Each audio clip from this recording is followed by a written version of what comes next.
So let me start by clearing some myths off of the table, some things I think we need to kind of clear off before we can really start talking. The first one is the myth number one, that perfect parenting results in perfect children.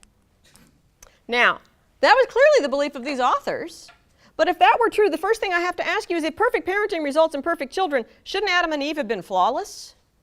Isn't that the first question we have to ask? Not only did they have the perfect parent, they had the perfect environment, a pre-fall environment, and yet there they were, able to make one of the most self-destructive decisions and choices in our history. So if we believe that perfect parenting produces perfect children, then what we really believe is that we have the power to remove sin and its influence from our children. Oh, we must feel very strong. In the end, like it or not, we only have the power to control whether or not sin is removed from our own heart. That's the only place where we actually have control. Now, we have influence on our children. Do not misunderstand me. In fact, we have powerful influence on our children. We are called to have influence on our children. It is our job to have influence on our children. But we should never confuse influence with control, because they're not the same thing. The concept that there is somehow a formula that can negate freedom of choice is flawed, and even God's own children prove that. Now, I tend to talk too much, so I'm going to skip some things, but if we have time at the end, we're going to come back and remind me to tell you about the woman with 11 children, okay? There was a time in our house where our son was going through this really difficult period, and times were ugly and frustrating and very, very painful, and I was sure it had to be my fault. I was just absolutely positive. I had, absolutely pitched a tent in guilt land, and I was happy to live there.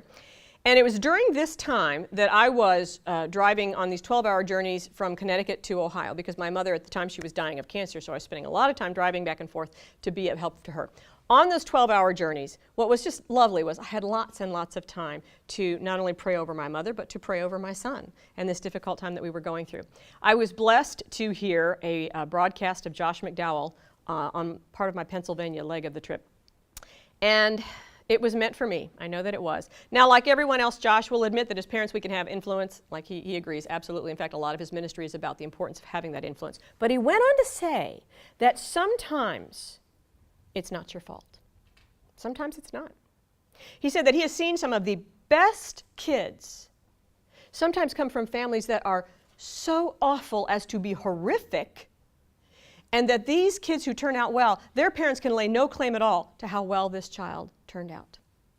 And conversely, he said he's also seen some of the world's worst kids come from families that were loving, intact, good, and healthy. And for me, it was very, very cathartic. It was incredibly freeing. I think I cried for like 2 hours. And it was this process of finally releasing my child to God, which is kind of a funny concept because God had him all along anyway. But you know how moms are. We're like, holding on, really? I'm taking care of him, I promise.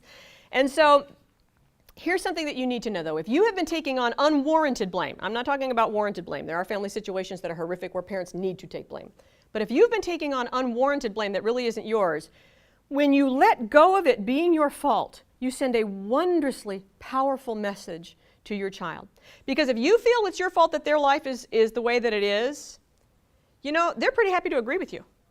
They're really, pretty happy to give you the blame. I mean, think about it. They can either take full responsibility for their life and the current decisions and where they've landed, or they can blame you.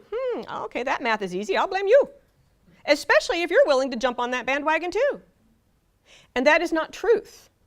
But once you release them and let them know that the decisions they make from here on out, they will have their own repercussions for those, it is freeing for everyone. It's life-changing. Now, myth number 2 is, one of the reasons you may be holding on to this belief that it's your fault is the second myth is, well, it is my fault because it says so in Proverbs. Now, I'm not going to spend a whole lot of time here because you guys are trained pastors. There's probably nothing here that you don't already know. But I want you to know that a large number of the people sitting in your pews believe that Proverbs are promises.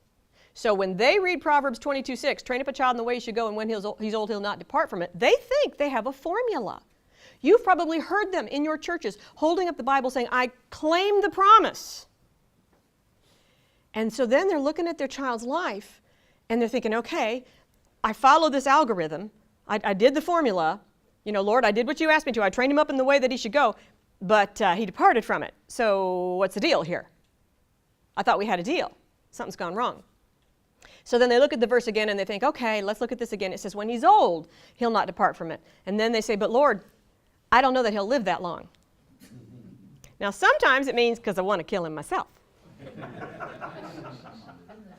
But sometimes it's something more serious because they're involved in activities that are so self-destructive that a parent has the very real worry they're not going to see their child become old. And this verse, read as a promise to a mother at the graveside of a young child, young adult, who is in the grave because they made poor decisions that were so self-destructive that they didn't get to be old. This is not going to be a comforting verse to share. Not if it's thought to be a promise. So, of course, the final conclusion is the only obvious place to go from here is since God always keeps his promises is, when you look at the verse, they think, well, we must have failed. We must not have trained him up in the way he should go. We did something wrong, something so wrong, we will not see the face of our child in heaven because we blew it. That's how they're reading that. And sometimes well-meaning Christians, brothers and sisters in the faith, will turn to them and go, wow, you blew it. How awful for you. Did you figure out what you did wrong so you don't mess up the next group? Now, you probably know something I did not know. I grew up believing that these were promises. In fact, if you go to the beginnings of Proverbs, it tells you that these are guidelines, but I hadn't read that part apparently. So I contacted many Bible scholars and many seminarians, and they all sent back pretty much the exact same answers. Proverbs was never meant to be read as promises. I didn't know that. And I got some wonderful, wonderful things. I'm not going to share all of them with you, but there were two of them that I thought were particularly useful and applying here. Here was one. It said, Proverbs is such a marvel with such breathtaking sweep of style and subject matter. One proverb will plunge you into deep reflection. Be assured an evil person will not go unpunished, but the offspring of the righteous will be delivered. And then the next one will have you chuckling. Like a gold ring and a pig's snout is a beautiful woman without discretion. Proverbs are not promises. Proverbs are sayings that are generally true, but they are not direct promises, and they were not intended to be read as such. Another one says, it's advisable that we protect discouraged parents against accidental or intentional misuse of this passage. It seems countless proverbs are not always true, but are usually true and offer wisdom for calibrating our vision. It is stunning that people are sometimes inflexible on one proverb, but can see countless exceptions for, how about this one? Lazy hands make a man poor, but diligent hands bring wealth. And yet we all know lazy people who get rich, and some diligent people who are poor. And if Proverbs were promises, we wouldn't know them. Here was my favorite one. I like this one. Proverbs poses unique challenges, but some have used it as if it were a book of formulas. Do A and B will happen. To others, it's like a decoder ring. I love this one. If B happened, you must have done A. But there are many who've tried to work at that tightly and have been disappointed. And they come up wondering if Proverbs means anything at all, or is it just a book of nice thoughts? Proverbs are instructions on how we're supposed to live our lives, and they incorporate within it the nature of God, fully aware of the nature of man and the need for some instructions. They're not promises or formulas or an invitation to insert a coin into the vending machine of God and have him plop out our selection. But that is how sometimes people read it. So when our parents here train up a child in the way he should go, and when he's old, he'll not depart from it, they need to know it is wise, it is useful, it is instructive, it is full of God's best for our lives, but it's not a guarantee. Myth number 3, this prodigal is just doing this to get me. They want to push my buttons. Now, for some prodigals, it may be true. I believe, though, for the vast majority, it's not. It wasn't for me, and for many of the prodigals that I have talked to, it wasn't for them. I was certainly hurting my parents. I am not denying that that was part of the dynamic that was going on here, but it wasn't my objective. I was self-propelled, self-motivated, self-absorbed, self-reflective. And if some of what I was doing spilled out and splashed onto you, I felt bad, but I thought, you know, you're an adult, you can take care of yourself. I'm trying to figure out who I am and what I'm doing here. And so if you can see that when you're talking with your prodigal or someone else's prodigal, if you can see that and understand it's probably not personal, then hopefully it will temper the way you respond to them. You will understand there's something else going on here. There's personal angst, but it's really not directed at you.